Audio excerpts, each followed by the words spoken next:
नमस्कार, मैं हूं डॉक्टर भानु प्रताप सिंह।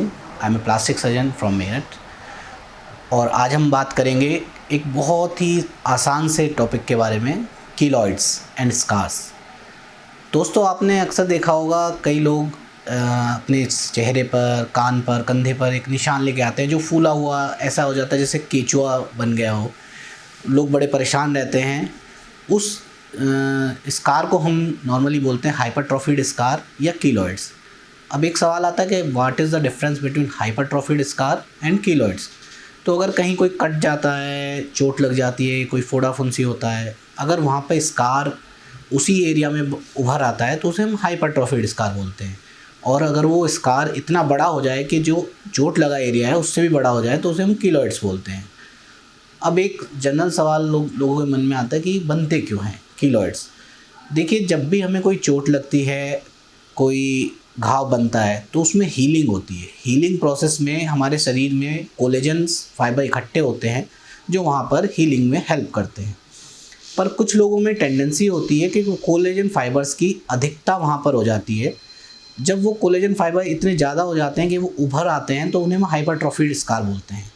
कई बार वो कोलेजन फाइबर इतने ज़्यादा बिगड़े हुए रूप में फैल जाते हैं कि वो अपने नॉर्मल एरिया से भी बाहर फैल जाते हैं, जिसे हम कीलॉइड्स बोलते हैं। अब ये कीलॉइड्स के सब में क्यों नहीं बनते हैं, कुछ ही लोगों में क्यों बनते हैं?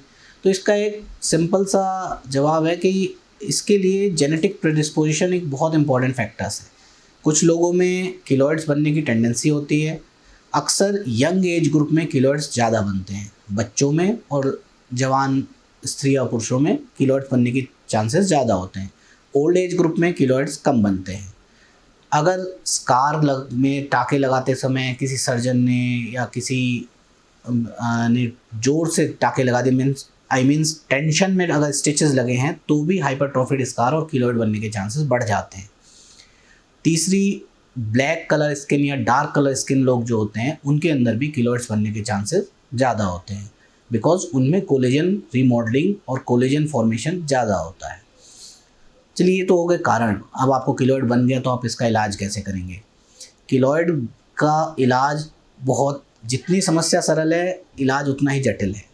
बेसिकली इसका जो इलाज है वो मल्टी मोडेलिटी ट्रीटमेंट हम उसे बोलते हैं। मल्टी मोडेलिटी का मतलब होता है कोई भी एक इलाज इस पर असर नहीं करता है, हमें बहुत सारे इलाज का कॉम्बिनेशन बनाकर इसके ऊपर अप्लाई करना होता है, जिसमें radiotherapy, steroids, pressure therapy, surgery और रेडियो फ्रिक्वेंसी एब्लेशंस, ऐसे ट्रीटमेंट शामिल हैं।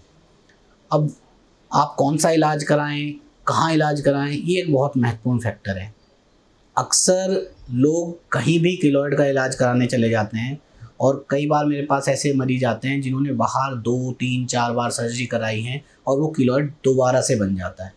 तो कीलॉइड का इलाज सर्जरी कराने के बाद उसे लगातार 2 साल तक फॉलोअप में रखना और उस पर अलग अलग ट्रीटमेंट जैसे स्टेरॉइड्स, प्रेशर थेरेपी, ताकि उसका रिकरेंस ना हो, ये बहुत ज़रूरी है।